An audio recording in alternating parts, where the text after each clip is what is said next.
The idea is that there is a difference between a logic of declaration and a logic of reason. This has to do with the form of speech acts, meaning that it's not just the substance or content of speech, but that speech is itself a kind of act. What's the difference between a logic of declaration and a logic of reason? As I understand it, a logic of declaration is simply a form of, you wouldn't call it reasoning, but it is a speech act that takes place within the context of society. It is a sociological form that takes place within the context of society that essentially orders the ends of humans and creates structures for humans. Now, what is a logic of reason in contrast to this? Well, a logic of reason is not simply based on declaration, but a logic of reason is more or less based on semantics. It is based on rational principles, whereas a logic of declaration proceeds by making declarative statements. A rational logic proceeds forward through reasoning, through procedures of rationality. And so a few questions ensue. Is a logic of declaration superior to a logic of reason? How do these two interrelate? Should a logic of reason be making use of a logic of declaration? The answer is that it's likely dialectical. That is, both are necessary and bound up in each other. Though it's hard to detect because these functions take place at a level that we don't necessarily become conscious of them.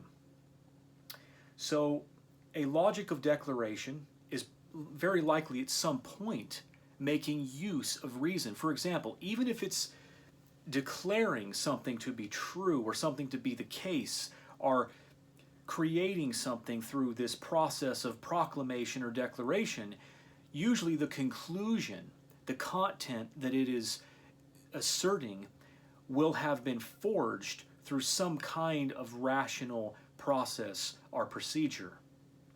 Likewise, a logic of rationality is making use of a logic of declaration at the foundational level, or in other forms or modes as it seeks to bring itself into a legitimate position or an authoritative position within the context of the social. Very likely, these logics are unconsciously, dialectically bound up in each other.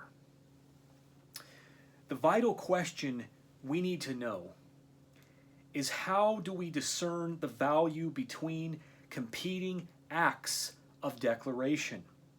Obviously, not all acts of declaration contain the same social value. This is good news. It means that there is a structure of authority that we can appeal to that is superior to the mere act of declaration. But think more about this concept of declaration. Humans bring things into existence merely by making declarative statements about this. The famous linguistic philosopher John Searle has done tremendous work in this philosophy. This is, in fact, his philosophy, and he makes this point with great clarity and great authority.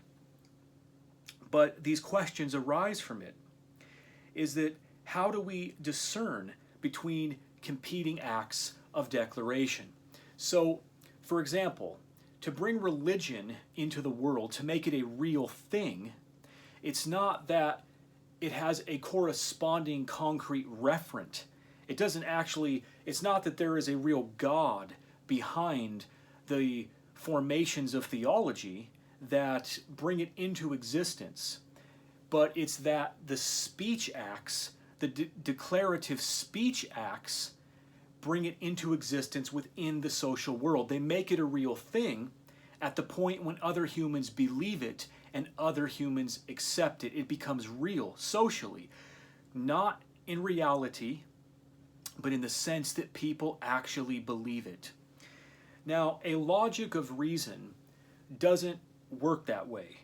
A logic of reason is based upon a rationalization process, a deliberative process, where it goes through incremental steps of justification, trying to demonstrate that it is, in fact, substantive. So how is it that we can discern the difference between a logic of declaration and a logic of reason, or how can we just discern between competing claims of declaration?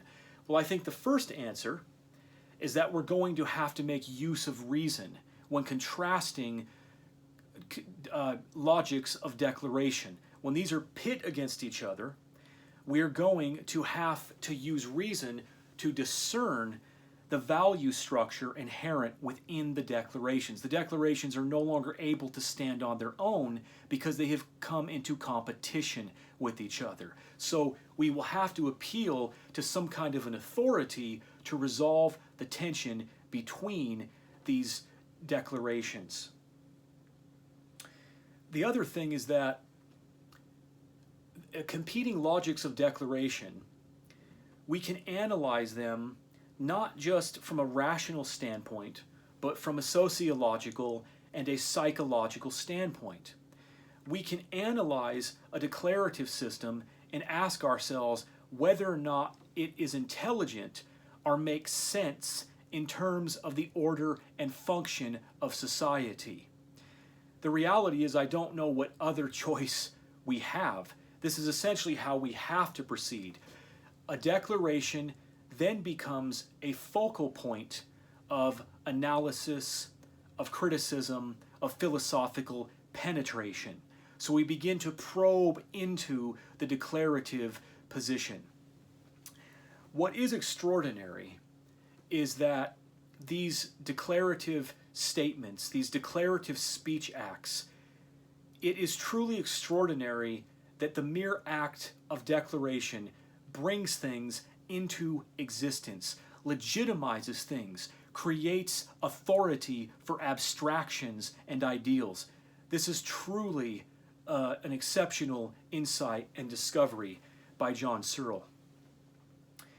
And we know in relation to a logic of declaration and a logic of reason that because many of the institutions and the ideologies within the world have brought themselves into existence through a speech process of declaration, this is very important, that this legitimizes the act of declaration for secular speech acts that were before considered to be required to meet an exceedingly high burden of proof. But the reality is that the institutions and many of the ideals we have in society are simply made up by these declarative speech acts. So the reality is that we are fools. We are unconscious automatons of culture if we don't realize that this is a kind of cultural technology, that we should in fact be utilizing this to bring higher structures of humanism into authority, that we should be using a logic of declaration to bring humanism into a state of higher authority, into a state of higher acceptance within the species. The logic of reason still matters greatly because, as we have said, it helps us to define and make up the ideals or the concepts that we declare into existence or bring into existence in the context of social reality. We want to make use of reason. We want to make use of evidence to guide us into better conclusions, into better procedures, and to better social practices that bring about a better result in the quality of existence.